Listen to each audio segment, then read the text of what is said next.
New at 10, a war on the streets of Milwaukee. Groups of people targeting each other, including teenagers. 16 teens have been killed so far in 2021. 19 were killed all of last year.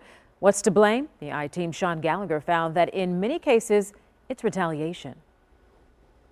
4 people were gunned down outside that gas station. 2 of them are dead. Sheer volume of violence. 15 shootings and 3 homicides. This is destroying families and ruining lives. 11 people were shot last night within 4 hours.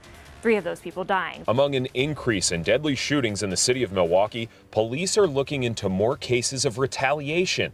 City violence prevention groups are targeting this eye for an eye mentality to try and prevent more shootings from happening. The reality is if we don't help heal the harm that has been caused to the person who has lost a loved one, then they are more likely or more at risk of, perpetuating that cycle. Arnita Holloman with the city's Office of Violence Prevention says these types of retaliatory shootings are a result of what they call misappropriated grief. This is in some instances a way that people reclaim some of that control, obviously in an extremely harmful and unhealthy way. Just about 2 months ago, 5 people were shot here near Sherman and Burleigh during a vigil meant to honor the life of a 16-year-old killed earlier in the day.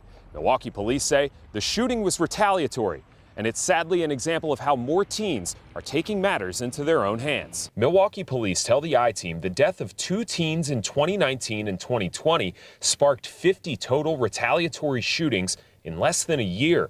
9 dead, 27 injured, and 14 other shots fired investigations since late November of last year. This one right here, this is on the top of our list right now. I've been on the job for 25 years. I can't remember a circumstance or a time where this many shootings have been linked together in such a short amount of time. Milwaukee Police Inspector Paul Formolo says it's hard to nail down why they've seen this spike, but he believes a lack of trust in the justice system creates a breakdown in communication between the community and police, leaving the people to make deadly decisions. I'd imagine some of them, they're looking for maybe street justice or something. Absolutely, that's where the vigilantism comes in, the retaliatory shootings come in. And with these feuds that we have going on right now with the youth in our community and the young adults, some of these people that are getting shot are completely innocent. While police handle the investigations, they depend on other entities to help prevent them. It's extremely alarming. Project Ujima at Children's Hospital has been working to do that for the last 25 years. Brooke Cheaton is the manager of the program. We're trying to work with and educate them on good coping mechanisms and, curbing their desire to want to retaliate or get back at someone that's hurt their loved one. This year hasn't ended, and they've already admitted more children into their program in 2021 than they have in any of the last 3 years.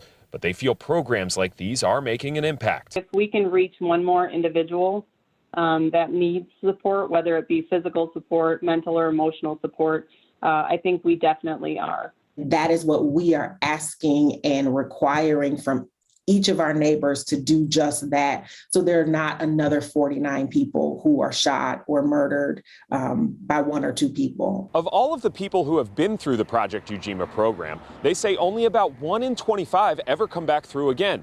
They say that shows the people they treat are less likely to be involved in any sort of payback violence going forward.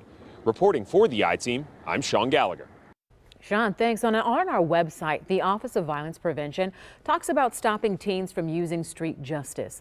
Learn the strategies it has to get involved before retaliation happens when you click on this story at tmj4.com/I-Team.